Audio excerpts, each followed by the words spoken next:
time has rather galloped on, and we have to close in a couple of minutes, but I did want to just give the audience the opportunity to put some questions to the panel before we close. If there are questions among the audience, yes, there are some. So people will be moving around with microphones. So the gentleman there, if you could just say who you are, and if the question is aimed at a particular member of the panel. Yes, my question to Mr. Poroshenko. I think all of us in this room cross our fingers for certainty and for zero corruption tolerance. But if we speak about long plan, which place you see for Ukraine in global competitiveship, and how would you like to change the country from heavy industry, heavy agriculture country, for example, to a country which less dependent from this low margin, low workforce quality resources, and to higher margin industries like IT, like healthcare. Please answer. Thank you very much for the question. Look, we should understand why in November 2/3 of Ukrainians supporting the European integration of Ukraine. Not only because of the European values. When we're asking the people what is the main reason for moving you for supporting European integration, is we urgently need to modernize the country.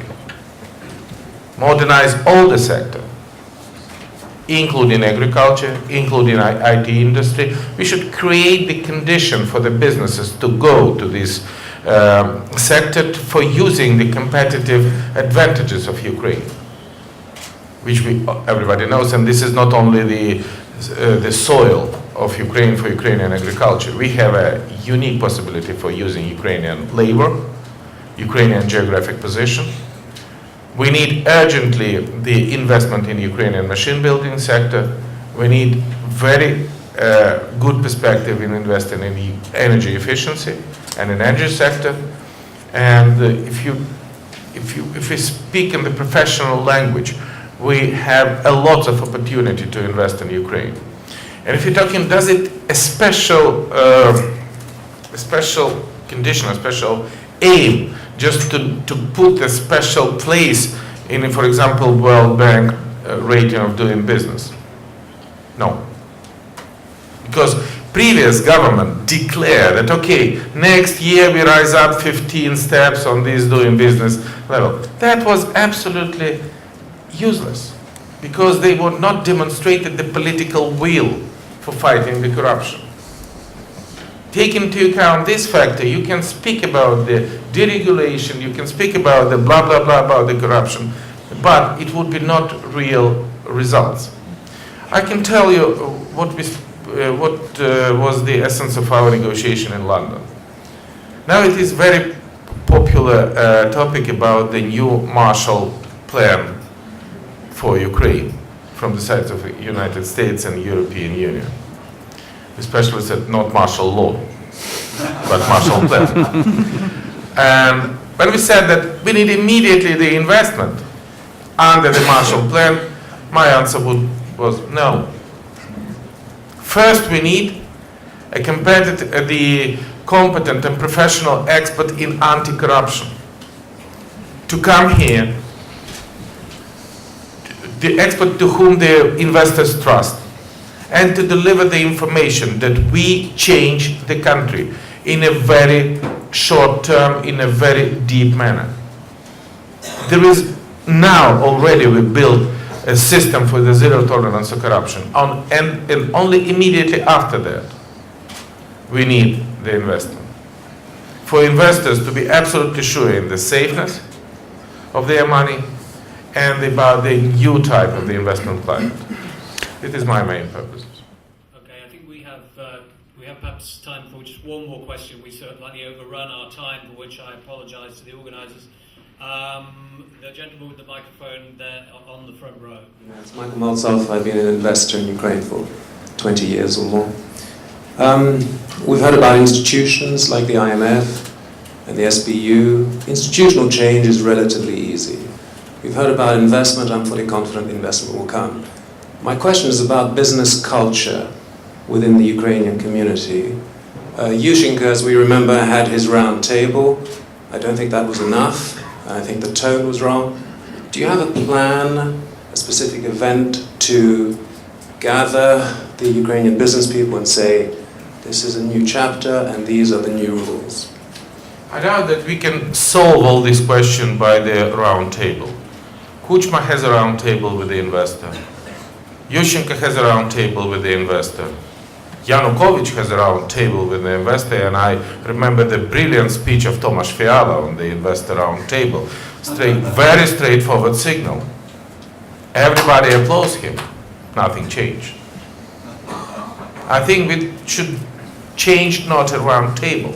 We should change the climate, the philosophy of the business.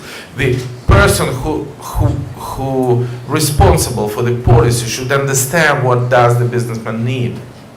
Not as a blah blah blah or PR, but just changes the essence of the country.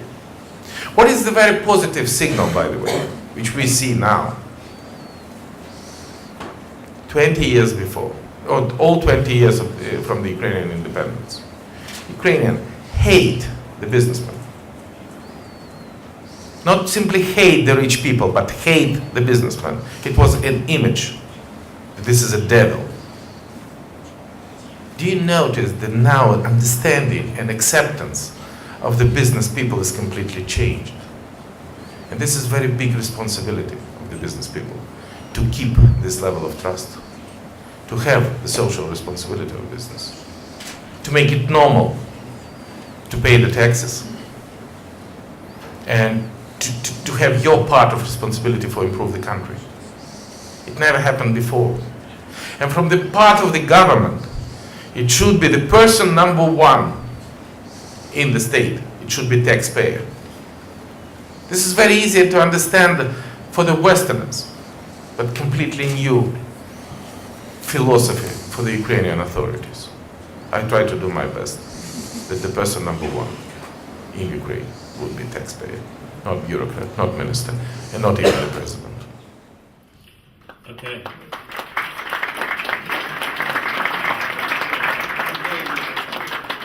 It's a very good note on which for us to end.